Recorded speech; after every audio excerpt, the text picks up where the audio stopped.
قرآن مجید فرقان حمید نے میاں بیوی کا جو رشتہ بیان کیا ہے نا، اور اس رشتے کو آپ سمجھیں جو قرآن پاک نے میاں بیوی کا رشتہ بیان کیا، کہن لباس لکم وانتم لباس لہن، فرمایا بیویاں تمہارا لباس ہے اور تم ان کا لباس ہو، وہ تمہارا لباس ہے اور تم، اللہ اکبر، کیسا خوبصورت لفظ قرآن پاک نے، ہن لباس لکم وانتم لباس لہن، فرمایا وہ تمہارا لباس ہے اور تم، سمجھ آ رہی ہے نا جی بات کی، وہ تمہارا لباس ہے اور تم ان کا لباس ہو۔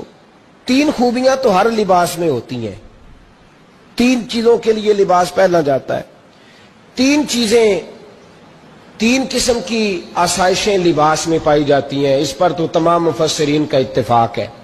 سب سے پہلی چیز، لباس جو ہوتا ہے وہ بندے کو گرمی اور سردی سے بچاتا ہے۔ سخت سردی میں لباس لے لیں تو بندہ سردی سے بچ جاتا ہے۔ اس کا مطلب یہ ہوا کہ میاں بیوی ایک دوسرے کا لباس ہیں، اگر بیوی کی طرف کوئی تکلیف آتی ہے تو میاں اس کو بچاتا ہے، اور اگر میاں کی طرف کوئی تکلیف آتی ہے تو عورت اس کو بچاتی ہے۔ میاں بیوی ایک دوسرے کا لباس ہے۔ لباس کیا کرتا ہے؟ لباس آدمی کے عیب چھپاتا ہے، اس کے وجود پر کتنے دھبے ہیں، کتنے نشان ہیں، وہ سارے چھپا لیتا ہے لباس۔ میاں بیوی ایک دوسرے کے عیب چھپانے والے ہوتے ہیں، عیب بتانے والے، رونا رونے والے نہیں ہوتے کہ بی بی جب بھی میکے گئی اس نے جا کے رونا شروع کر دیا، اتنی میں تانگو دوسرا ہے ہی کوئی نہیں، اور خامد صاحب جب بھی ملے انہوں نے ایک ہی راگ الاپنا شروع کر دیا کہ میری کیا بات تھی، مجھے مل کیا گیا ہے، میں کیا تھا، میرے ساتھ ہوا کیا ہے۔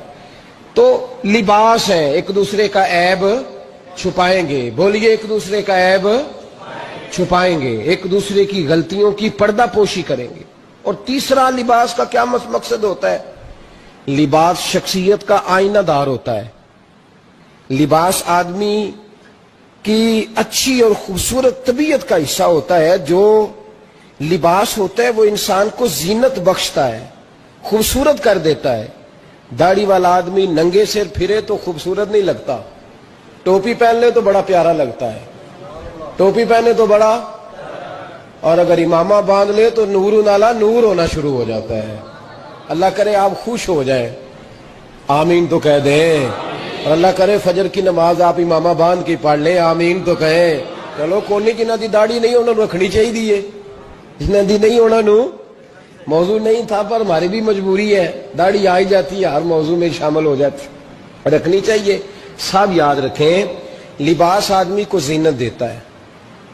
قرآن مجید کے لفظوں پہ غور کرو، اگر تو شادی کے بعد بیوی کے آنے کی وجہ سے خامد کو سکون نہیں ملا تو اس کا مطلب ہے اس نے گھر کو زینت نہیں دی، اور اگر شادی کے بعد اس بچی کو تحفظ نہیں ملا، اس کو اپنے گھر کے اندر سکون نہیں ملا، تو اس کا مطلب ہے خاوند نے اسے زینت، اس لباس نے زینت نہیں دی۔ میاں بیوی ایک دوسرے کا لباس ہے، اس مقدس رشتے کو اسلام نے باندھا، اور لباس کہہ کے باندھا۔